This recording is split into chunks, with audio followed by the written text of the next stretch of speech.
Fala trader, Daniel Gonçalves na área aqui do Caminho do Trader, espero que esteja tudo bem aí com você. E no vídeo de hoje nós vamos falar sobre um assunto muito interessante, como entender esses ciclos de mercado, como lê-los, como é a forma de lê-los corretamente. E eu tenho certeza que esse vídeo vai te ajudar demais. Se você não sabe o que são os ciclos de mercado, você não sabe o poder, o potencial de entender como saber ler esses ciclos de mercado, vai fazer uma diferença enorme aí no seu operacional. Então vem comigo que eu vou te explicar como funciona. Bem, os ciclos do mercado nada mais são do que movimentos naturais e repetitivos que o preço faz na bolsa. Encara eles fazendo uma analogia simples como as estações do ano, né? A gente tem lá o outono, o inverno, primavera, verão. Então o preço basicamente ele vive em ciclos. Se você começar a abrir qualquer gráfico, você vai começar a perceber esses ciclos se repetindo no gráfico, tá? Não importa se você está olhando um diário, um semanal, um 120 minutos, um gráfico mensal, vou mostrar para você uma visualização clara desses ciclos para que você comece a analisar isso nos seus gráficos, beleza? Então quais são essas 4 fases do ciclo do mercado, tá? Então o ciclo ele é composto de 4 fases. Vamos lá. Imagina que o preço ele vem aqui de uma queda, ok? E ele uma hora para de cair, ele simplesmente para e começa a fazer um movimento lateral aqui no preço, né? Nessa hora o que está acontecendo? É o que a gente chama de acumulação. Ou seja, os investidores, né, as pessoas que estão operando nesse ativo, começam a entender que esse papel não tem mais por que cair. Ele já, como dizem, caiu demais, né? Claro que a bolsa pode continuar caindo, tá? Mas é só para você entender o exemplo que às vezes o preço ele simplesmente para de cair e ele começa a formar um movimento lateral, tá? Então imagina aqui que no estágio 1 a gente tem esse movimento de queda que eu disse, ele começa a acumular, ou seja, você vê que é um movimento de baixa volatilidade do preço, né? Grandes investidores nessa hora, muitos deles estão acumulando papéis aqui, eles estão comprando os papéis, se preparando para um próximo movimento do preço, tá? Geralmente essa compra acontece em grandes fundos, bancos, né? E pessoas com mais experiência no mercado começam a comprar nessa região para se preparar para uma possível alta do preço, né? Então é um movimento que você pode ver que é um movimento ainda meio morto do mercado, né? O preço ele não está indo para lugar nenhum e você não vê uma tendência definida aqui. Pois bem, aí depois desse movimento, você percebe que existe um rompimento nessa região. O preço vem para cá, né?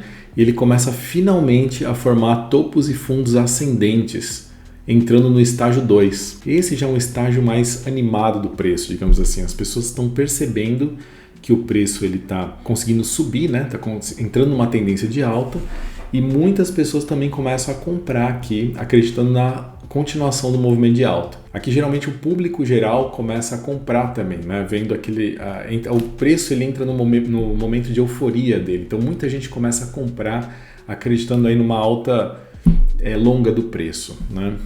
Tanto de grandes empresas quanto do público de estar adquirindo esse papel aqui. Pois bem, aí em um determinado momento o preço ele não aguenta mais subir. Ele fala assim, cara, chega, não aguento mais subir. Ele começa a entrar num estágio lateral novamente, assim como ele fez aqui no estágio 1. O preço ele não está mais subindo em uma direção clara e definida. Ele começou a ficar novamente de lado, né? A gente chama de mercado de lado, né? Só que existe uma diferença aqui do estágio 3 para 1. Se você perceber, aqui a volatilidade ela é muito maior. O preço ele está fazendo topos e fundos muito maiores do que aqui, né?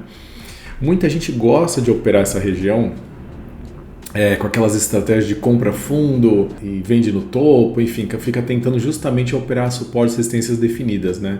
Isso é uma questão de gosto, tá? De operacional, né?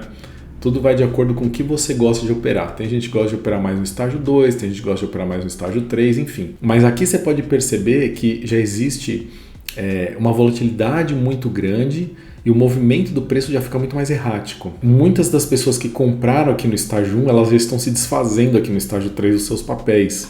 Então é um movimento onde o preço fica de lado até que finalmente uma hora ele perde essa região e ele entra no estágio 4, né? Quando ele rompe aqui, ele começa a entrar numa queda clara, né? Que a gente chama de bear market também, que é o mercado em queda, né? Se a gente olhar o exemplo, né, aqui do estágio 4, o preço ele começa a cair e pode ver que ele faz quedas bem mais fortes, né? O preço cai com muita força. A gente até brinca, né, que o mercado ele sobe de escada rolante e desce de elevador, porque geralmente as quedas são bem mais fortes, mais agressivas, né? Enquanto aqui era um movimento de euforia do preço, aqui começa a virar um movimento de pânico, né? As pessoas começam a se desfazer rapidamente dos seus papéis. Até que um belo momento o preço finalmente para de cair e começa novamente a entrar no estágio 1, como eu tinha mostrado aqui no começo, e tudo começa novamente. Então é interessante, eu deixo até assim de exercício, você praticar isso, começar a olhar gráficos e procurar essa estrutura que eu acabei de mostrar, o estágio 1 indo para o estágio 2, estágio 3, estágio 4. Lembrando que, tá?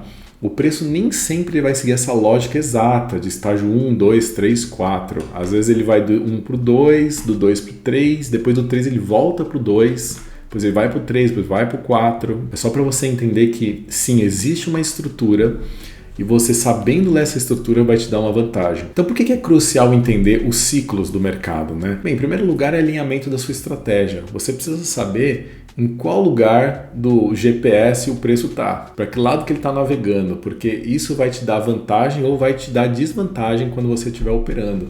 Então é muito importante colocar a probabilidade a seu favor na bolsa. Lembre-se sempre disso, tá? A probabilidade precisa estar a seu favor. Outra coisa é gerenciamento de risco. Você concorda? Quando você está num estágio a favor do que você está fazendo, a sua gestão de risco melhora também.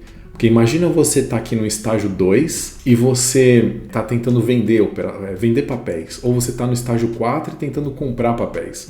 Concorda que a sua gestão de risco ela vai sofrer muito nessa hora. Por isso que é tão importante você estar com o vento a seu favor, ok? Quando você estiver operando. E outra última coisa também que eu queria citar aqui é o controle emocional. Porque você saber que você está a favor do mercado te dá muito mais confiança, concorda?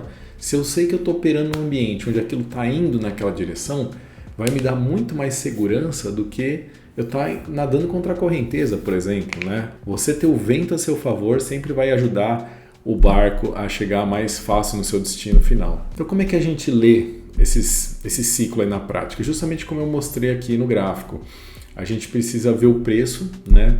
Também ver o volume ajuda nessa leitura. Quando está aumentando o volume, diminuindo o volume, isso também faz diferença. Prestar atenção nos tempos gráficos, né? Como eu disse, veja qual tempo gráfico você está operando, se concentra no seu tempo gráfico, tá? Isso também vai ajudar aí na leitura. E lembrando, muito importante, essa leitura que eu estou mostrando para você é uma leitura de probabilidade. Aqui ninguém está falando de certeza, tá? Não é porque vai acontecer alguma coisa, ok?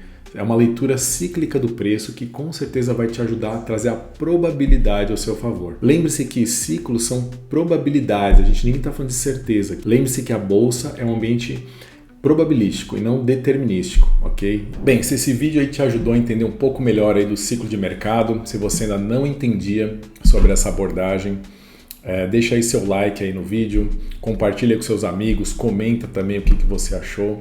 E lembrando que minha mentoria, que está no link aí embaixo do vídeo, ela vai te ajudar também a entender um pouco mais a fundo esse ciclo de mercado, tá? Eu abordo essa parte com mais detalhes para te ajudar aí a desvendar melhor como é que você tira proveito desses momentos do mercado. E até o próximo vídeo, te vejo lá. Valeu!